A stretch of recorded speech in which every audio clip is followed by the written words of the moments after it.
بسم اللہ الرحمن الرحیم۔ ماں کی اہمیت کیا ہوتی ہے یہ صرف وہی لوگ سمجھ سکتے ہیں جو اس عظیم نعمت کو کھو چکے ہوتے ہیں۔ جن کی ماں نہیں ہوتی ان کی زندگی وقت کے ظالم ہاتھوں کھلونا بن جاتی ہے۔ میں 1 سال کی ہوئی تھی کہ موت کے بے رحم ہاتھوں نے ماں کو مجھ سے چھین لیا اور پھر میری پرورش کی خاطر کچھ دنوں بعد ہی ابو نے دوسری شادی کر لی۔ سوتیلی ماں نے جوں توں پال پوس کر مجھے جوان کیا۔ جب میں تھوڑی بڑی ہوئی انہوں نے پورے گھر کا کام میرے ذمہ ڈال دیا۔ تو جس قدر ہمت میرے ناتواں جسم میں تھی کام کرتی رہی، لیکن پھر ہمت نے جواب دے دیا تو میں بیمار پڑ گئی۔ میرے ابو نے میرا بہت علاج کرایا لیکن میں جلد اچھی نہ ہو سکی۔ میں دن بدن کمزور ہونے لگی تھی۔ میری سوتیلی ماں اس صورتحال سے گھبرا گئی۔ وہ چاہتی تھی کہ میں جلد سے جلد یہ صحتیاب ہو کر پھر سے گھر کا کام سنبھال لوں، اور میں تھی کہ ٹھیک ہونے کا نام نہیں لے رہی تھی۔ سوتیلی ماں نے جب یہ دیکھا تو کام کرنے کے بجائے اپنی تیمارداری مجھ سے کراتی ہے، تو اس نے مجھ سے پیچھا چھڑانے کے لیے میرے ابو سے کہا کہ اس کو تبدیلی آب و ہوا کی ضرورت ہے، کیوں نہ ہم اس کو اس کی خالہ کے پاس کچھ دنوں کے لیے بھیج دیں، شاید وہاں جا کر یہ ٹھیک ہو جائے۔ میری سگی خالہ لاہور میں رہتی تھیں۔ ابو ایک دن مجھے ان کے گھر چھوڑ کر چلے گئے۔ وہ میری خالہ سے بہت ڈرتے تھے۔ خالہ نے میرے اچھے سے علاج کرایا اور مجھے پیار دیا تو میں جلد صحتیاب ہو گئی۔ میری خالہ چاہتی تھی کہ میں آگے پڑھ لوں، لیکن آگے پڑھنے سے مجھے نفرت ہو گئی۔ جب میں اسکول جاتی تھی اس وقت جب بھی پڑھنے کے لیے کتاب اٹھاتی سوتیلی ماں مجھے اٹھا دیتی اور کہتی بعد میں پڑھ لینا، پہلے یہ کام کر دو۔ سوتیلی ماں نے مجھے بہت ڈرپوک بنا دیا تھا۔ جب بھی سڑک پر چلتی ہر شخص مجھے گھورتا دکھائی دیتا اور میں سہم جاتی۔ میرے اندر خود اعتمادی نام کی کوئی چیز نہ تھی۔ مجھے اچھی طرح یاد ہے میں نے آج تک کبھی کسی کو سہیلی نہ بنایا۔ مجھے لڑکیوں سے بھی ڈر لگتا تھا۔ میری خالہ کا صرف ایک ہی بیٹا تھا معیز، جو کبھی مجھے اچھا لگتا اور کبھی برا لگنے لگتا۔ خالہ کی فیملی مختصر سی تھی لیکن کافی خوشحال تھی۔ گھر میں دولت کی ریل پیل تھی۔ انہوں نے اپنے اکلوتے بیٹے کی تربیت بہت ہی لاڈ پیار سے کی تھی۔ خالہ اپنے بیٹے کے خوب ہی ناز اٹھاتی تھیں۔ معیز بہت خوبصورت لڑکا تھا۔ وہ جب اچھے کپڑے پہنتا تو شہزادہ لگتا تھا۔ میں بھی بری شکل و صورت کی نہ تھی، لیکن پھر بھی معیز جتنی خوبصورت نہ تھی۔ مجھے اس کی صورت پر رشک آتا تھا۔ ویسے بھی میں بہت سیدھی سادی تھی، ہر وقت چادر اوڑے رہتی۔ فیشن میرے قریب سے نہ گزرا۔ جب میں پہلی بار اپنی خالہ کے گھر گئی تو میں نے معیز کو سلام کیا۔ اس نے میرے سلام کا جواب ہی نہ دیا، بڑی نخوت سے دیکھا اور چلا گیا۔ اس کی یہ بات مجھے بہت بری لگی تھی۔ آنکھوں میں آنسو آ گئے تھے۔ خالہ مجھے بہت پیار کرتی تھی۔ خالہ کے گھر کام والی بھی آتی تھی جو جھاڑو، برتن اور کپڑے دھونے کا کام کرتی تھی۔ میں صرف خالہ کا دیگر کاموں میں ہاتھ بٹا دیتی تھی۔ میں یہاں بہت خوش تھی۔ یہاں سب اچھے تھے۔ خالہ اور خالو پیار کرتے تھے۔ صرف ان کا بیٹا معیز ایسا تھا جو اپنے رویے سے مجھے دکھ پہنچا رہا تھا۔ وہ لاپرواہ اور بے نیاز بنا رہتا، جس سے مجھے اپنی ذات کی نفی محسوس ہوتی تھی۔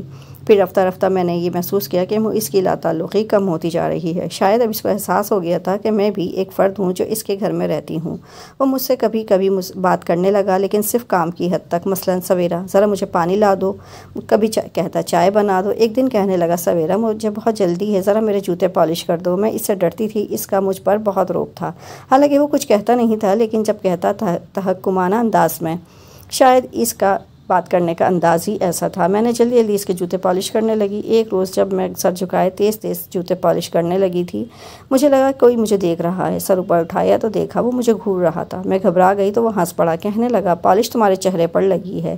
یہ سن کر میں شرمندہ ہو گئی۔ جلدی جلدی جوتے پالش کرنے کے بعد جب میں نے جا کر آئینہ دیکھا تو حیران رہ گئی کہ پالش کا میرے چہرے پر نام و نشان بھی نہیں تھا۔ نہ جانے مجھ نے ایسا کیوں کہا تھا۔ ایک دن وہ استری اسٹینڈ اپنے کمرے میں لے گیا اور میرے پاس آیا کہ میری شرٹ استری کر دو۔ میں نے کہا اچھا۔ جب میں استری کرنے لگی تو وہاں میز نہیں تھی۔ کہنے لگا وہ میرے کمرے میں ہے، تم استری لے کر اوپر آ جاؤ۔ میں نے خالہ کی طرف دیکھا، وہ بولی ہاں چلی جاؤ، وہیں استری کر کے دے آؤ، اس میں کیا حرج ہے۔ آج میں نے نیا جوڑا پہنا تھا۔ یہ سلک کا سوٹ کافی خوبصورت تھا جو خالو میرے لیے کوئٹہ سے لائے تھے۔ میں استری کرنے میں مہو تھی کہ معیز میرے پاس آئی اور کہنے لگا اس جوڑے میں تم بہت اچھی لگ رہی ہو۔ اپنے دفاع میں کچھ بھی نہ سوجا تو میں نے کہہ دیا شکریہ بھائی جان۔ ابھی میرے منہ سے بات ختم نہ ہوئی تھی کہ میرے چہرے پر ایک زوردار تھپڑ پڑا۔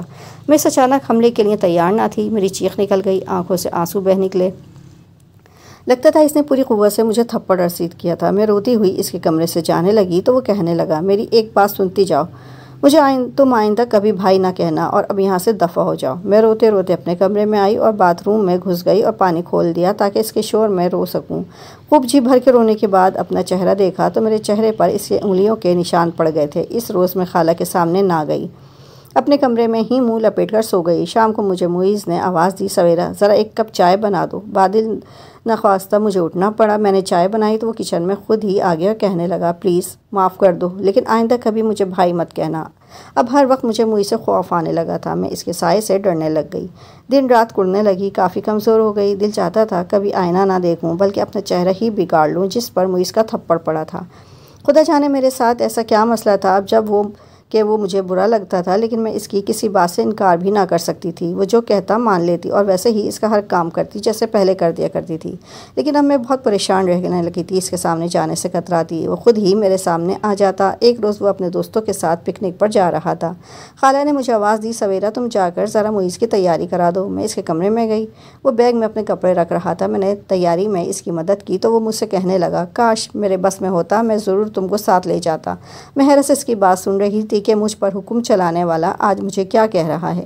یہ تو وہ ہے کہ مجھے سخت لہجے میں حکم دیتا ہے۔ اس وقت تو بڑا ہی پرسکون لگ رہا تھا، جبکہ میرا دل دھڑک کر پاگل ہوا جا رہا تھا اور میری حالت عجیب ہوتی جا رہی تھی جو میں بیان نہیں کر سکتی۔ انہی دنوں ابو مجھے لینے کے لیے آ گئے۔ میری امی بیمار تھیں، ان کو میری ضرورت تھی۔ گھر آتے ہی پھر سارا کام میرے سر آ پڑا۔ پھر بھی میں خوش تھی کہ مجھے اس کے بارے میں سوچنے کی فرصت نہ ہی ملے تو اچھا ہے۔ کچھ دن بعد امی ٹھیک ہو گئیں تو وہ پھر سے فرعون بن گئیں۔ ابو نے سوتیلی ماں کا رویہ دیکھا تو مجھے پھر خالہ کے پاس چھوڑ گئے۔ خالہ نے بتایا کہ جب سے تم گئی ہو تب سے معیز گھر سے دیر سے آتا ہے، خدا جانے کدھر رہتا ہے۔ آج بھی رات ہو گئی وہ گھر نہ آیا۔ خالہ نے کہا، بیٹی میں اور تیرے خالو سو جائیں تو جب معیز آئے تو اس کو کھانا دے دینا۔ یہ سن کر میں بہت پریشان ہو گئی۔ نہ جانے کیوں مجھے معیز سے خوف آنے لگا تھا۔ خالہ اور خالو اپنے کمرے میں جا کر لیٹے ہی ہوں گے کہ ہارن سنائی دیا۔ دل دھک دھک کرنے لگا۔ میں نے اچانک ایک فیصلہ کیا اور جا کر اپنے کمرے میں لیٹ گئی۔ معیز نے گیٹ بند کیا، وہ گھر آیا، کھانا گرم کیا، کھانا کھایا، پھر وہ میرے کمرے میں آیا۔ اس نے لحاف میرے اوپر ڈھانپ دیا۔ کمرے کی لائٹ جل رہی تھی، اس نے لائٹ بند کی اور اوپر اپنے کمرے میں چلا گیا۔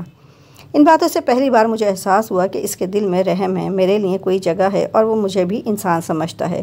اس تمام رات مجھے نیند نہ آئی۔ صبح اٹھی تو دھوپ نکل آئی تھی۔ شرمندہ اٹھ کر بیٹھ گئی۔ صبح نہ جانے کب ہو گئی تھی۔ جلدی سے اٹھ کر ہاتھ منہ دھویا، نیچے گئی تو خالہ ناشتے کا کام سمیٹ چکی تھی اور میں چور ہی بنی کھڑی تھی۔ ذرا جا کر دیکھنا، تمہارے خالو کپڑے استری کروانے کو پریشان ہو رہے ہوں گے۔ جب میں خالو کے کمرے میں گئی تو حیران رہ گئی۔ خالو نے خود ہی کپڑے استری کر لیے تھے اور جوتے بھی خود پالش کر چکے تھے۔ میں نے ان سے معذرت کی تو وہ کہنے لگے، بیٹی کوئی بات نہیں، اگر آج تمہاری آنکھ دیر سے کھلی، تم کیا اس گھر کی نوکرانی ہو جو ہر ایک کام کی لازم تم ہی کرو؟ ہم کو بھی اپنے کام خود کرنے چاہیے۔ مجھے بہت خوشی ہوئی۔ خالو بولے، معیز سے پتہ کر لو، شاید وہ پریشان ہو رہا ہو۔ میں جب معیز کے کمرے میں پہنچی دیکھا جو شخص کبھی اٹھ کر پانی نہیں پیتا تھا اپنے جوتے پالش کر رہا تھا۔ میں نے جلدی سے برش اور جوتا اس کے ہاتھ سے لیا اور بولا، اتنی کیوں گھبرا رہی ہو؟ تم سو رہی تھی، تم نے کوئی جرم تو نہیں کیا جو ایسی شکل مچل رہی ہو؟ اس کی بات سے میرا حوصلہ ہوا۔ ڈر سے جو میرا رنگ زرد تھا وہ نہ رہا۔ شرمندہ سے سر جھکائے جوتے پالش کرتی رہی جیسے کہ یہی میری قسمت ہے۔ میں ہوں آج جو معیز نے محبت بھرے لہجے میں مجھ سے بات کی تو میری آنکھوں سے آنسو گرنے لگے۔ جی چاہتا تھا اسی گھر میں رہوں ہمیشہ کے لیے، لیکن معیز جو مجھے پیر کی جوتی سمجھتا تھا، بھلا وہ مجھے کیوں گلے کا ہار بنا سکتا تھا؟ میں یہی سوچا کرتی تھی۔ آج پہلی بار مجھ کو ایک دوسرا احساس ہوا تھا اور میں کسی اور نہج پر سوچنے لگی تھی۔ اگلے دن معیز کی چھٹی تھی، وہ اپنے دوست کے گھر سے جلدی آ گیا تھا۔ خالہ کچن میں کھانا بنا رہی تھی، میں فارغ تھی تو سوچا کپڑے دھو لوں۔ میں نے معیز کے میلے کپڑے اکٹھے کیے اور مشین میں ڈالنے ہی والی تھی کہ شرٹ کی جیب میں مجھے کچھ محسوس ہوا۔ جب کھول کر دیکھا تو حیران رہ گئی۔ یہ کسی لڑکی کا خط تھا جو اس نے معیز کو لکھا تھا کہ تمہارے دوست ڈاکٹر نے مجھ کو مشکل میں ڈال دیا ہے، وہ مجھے دوا نہیں دیتا، میں بہت مصیبت میں ہوں، پلیز تم مجھ سے شادی کر لو ورنہ میں بدنام ہو جاؤں گی۔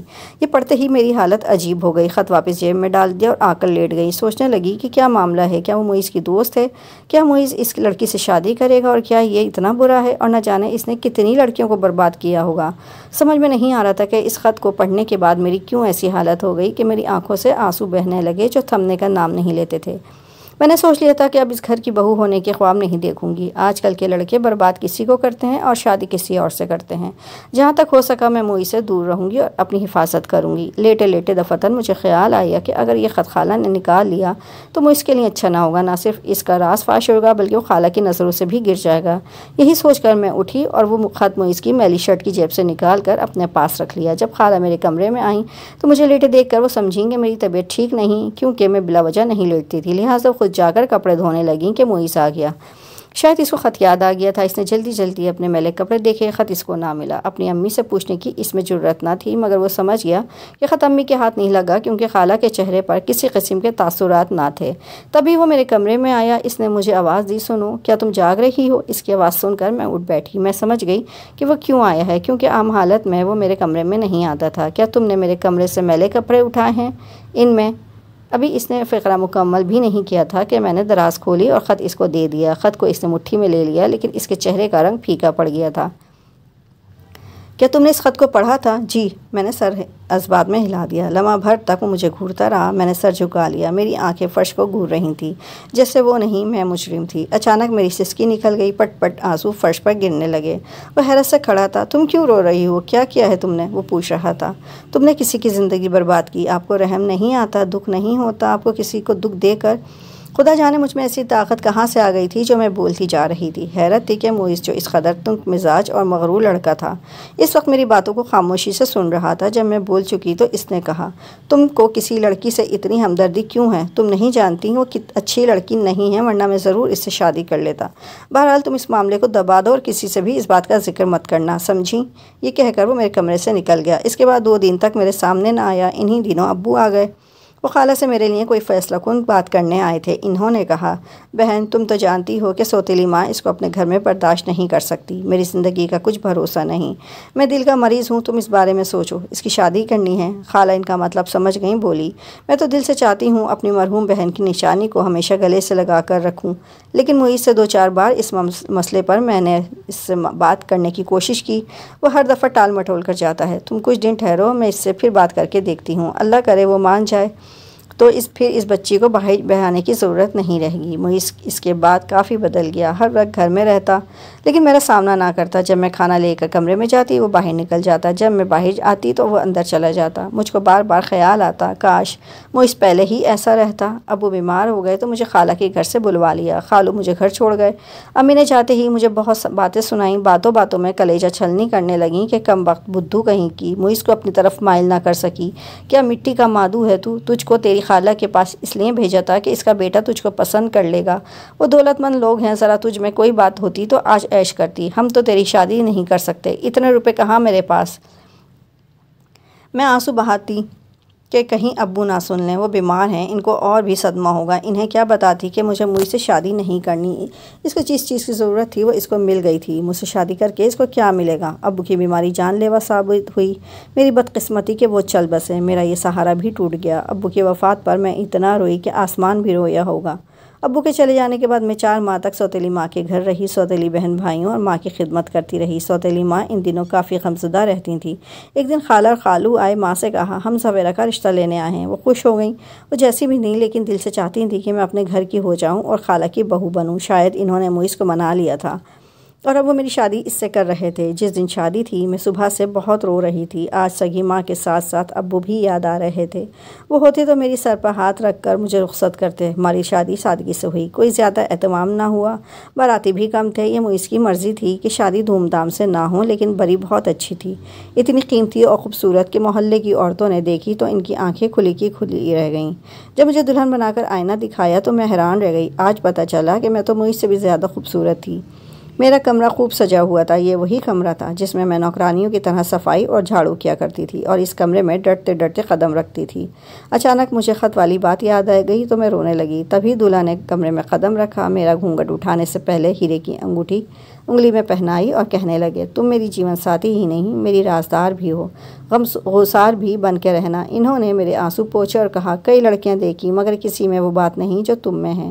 سبھی تم کو مٹی کا مادھو کہا کرتے تھے۔ آج کوئی میرے دل سے پوچھے کہ اس مٹی کے مادھو میں دل سونے کا ہے اور یہ کتنا جاندار اور کتنا قیمتی ہے۔ ان کے لبوں سے ایسی بات سن کر میں ششدر رہ گئی۔ یقین نہیں آ رہا تھا وہ جو اوپر سے بیزار رہتے تھے اندر سے کس قدر مجھ سے محبت کرتے تھے۔ کب انہوں نے مجھ سے محبت کی، یہ معمہ آج تک حل نہیں ہو سکا۔ میں نے اپنی زندگی میں جتنے غم دیکھے تھے اللہ نے سب بھلا دیے۔ میں نے دل سے موئز کی قدر کی، جس کو میں نے نہ چاہتے ہوئے بھی چاہا تھا۔ وہ میرا اتنا بڑا قدردان تھا، یہ تو میرے وہم و گمان میں بھی نہیں تھا۔